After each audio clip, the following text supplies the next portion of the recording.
నమస్తే.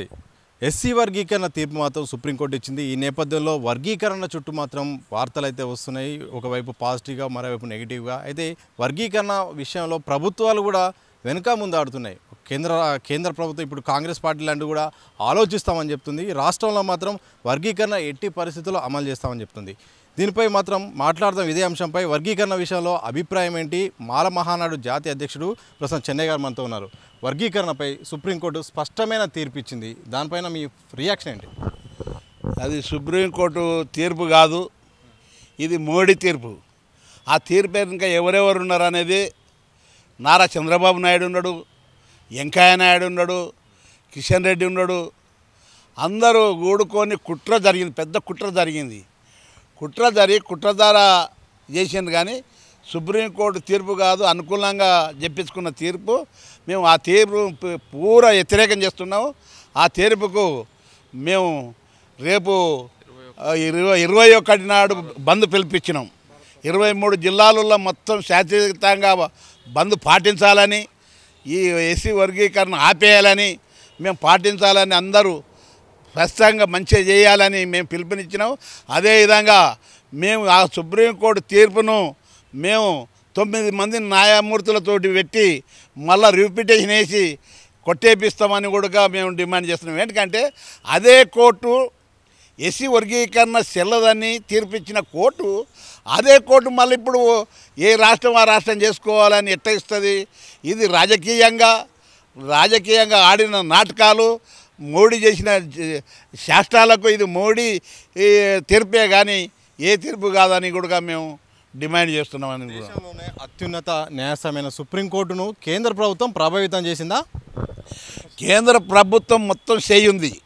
ఎందుకంటే మాట ఇచ్చినవని మొన్న ఎలక్షన్లలో మోడీ గారు వచ్చి విశ్వరూప సభలో మాట ఇచ్చిన, నేను కృష్ణమాదేవికి నేను మాట ఇచ్చిన అని అనుకం నారా చంద్రబాబు నాయుడు కుప్పంలో మాట్లాడాడు. ఏది నేను ఏ జిల్లాకు ఆ జిల్లా నేను వర్గీకరణ చేస్తా అని అనిపోయిండు.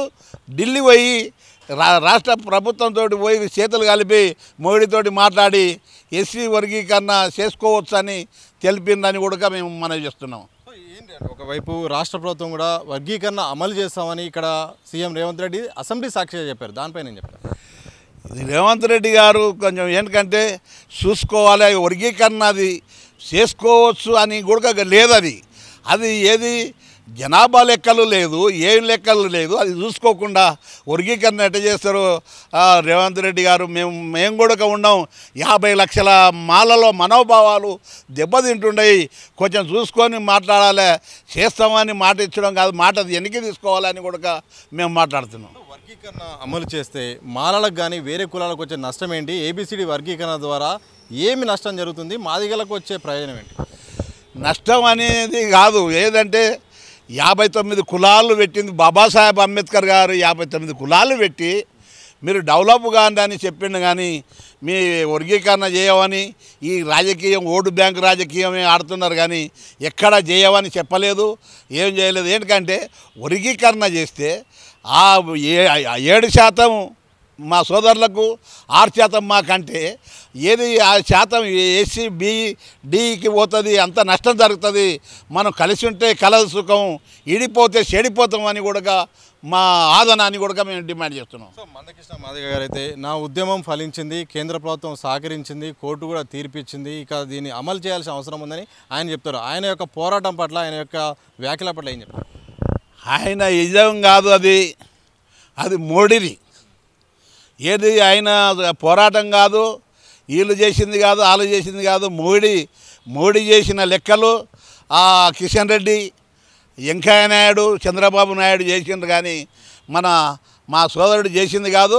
అది అవసరమైన మన పంజాబ్ కేసు కూడా దీంట్లోనే ఉంది. అందిదే కానీ వీళ్ళు చేసింది ఏం లేదు. ఏదంటే మేము చేసినామని అంటున్నారు. అన్న కూడా మేము ఎంత చేసినా, మీరు దావతులు ఎంజాయ్ చేసినా కూడా మేము మటుకు సుప్రీంకోర్టు కోతాం, అది రిపిటేషన్ వేసి కొట్టేపిస్తామని కూడా మేము డిమాండ్ చేస్తున్నాం. ఒకవేళ భవిష్యత్ కార్యాచరణ ఎలా ఉంటుంది? సుప్రీంకోర్టు వెనక తగ్గకుండా కేంద్ర ప్రభుత్వం విషయంలో కానీ వాళ్ళు వెనక తగ్గకుండా ఏం చేయగలుగుతున్నారు? మీ ముందున్న సవాల్ ఏంటి? ఏం చెప్పదలుచుకున్నారు? మేము ఇంతకన్నా ఎక్కువ ఏం చెప్పలేము. ఎందుకంటే ముందు జరిగే విషయాలు మేము ఏది న్యాయమూర్తులను పెట్టి 9 మంది న్యాయమూర్తులు పెట్టి మేము సుప్రీంకోర్టు కేసి మా తీర్పు యథావిధిగా మేము కొట్టేపిస్తామని కూడా మేము డిమాండ్ చేస్తున్నాం. అంతకన్నా ఇంకేం లేదు. శాశ్వతంగా మేము ఉద్యమాలు చేసి ఉద్రిక్తంగా ఉద్యమాలు చేస్తాం. అన్ని రాష్ట్రాలు ఆంధ్రప్రదేశ్ కానీ తెలంగాణ కానీ అన్ని ఉద్యమాలతోటి మేము ప్రభుత్వంతో చేపించుకుని మేము వర్గీకరణ కాకుండా అడ్డుకుంటామని కూడా మేము డిమాండ్ చేస్తున్నాం. మొత్తంగా వర్గీకరణ విషయంలో మాత్రం కేంద్ర ప్రభుత్వం అన్యాయం చేసింది. ఎందుకంటే ఈ యొక్క వర్గీకరణ ద్వారా నష్టం అయితే జరగబోతుంది. ఇప్పటికైనా సుప్రీంకోర్టుకు మళ్ళీ మేము వెళ్తాం, సుప్రీంకోర్టులో పిటిషన్ వేస్తాం. ప్రభుత్వాలు కూడా ఆలోచన చేయాలి. ఇది మాత్రం ఒక కేంద్ర ప్రభుత్వం కావాలని చేసిన తీర్పు మాత్రం కనిపిస్తూ ఉంది. ఈ విషయంలో మాత్రం ప్రజా పోరాటాలు చేస్తాం, ఒత్తిడి చేస్తాం. ఎట్టి పరిస్థితుల్లో వర్గీకరణ అమలు కాకుండా మాత్రం మా ప్రయత్నం చేస్తామని కూడా మాల మహానాడు జాతీయ అధ్యక్షులు చెన్నై గారు స్పష్టం చేసిన సందర్భం మాత్రం కనిపిస్తూ ఉంది. కెమెరా పర్సన్ మసూదంతో సతీష్ దిశ టీవీ, హైదరాబాద్.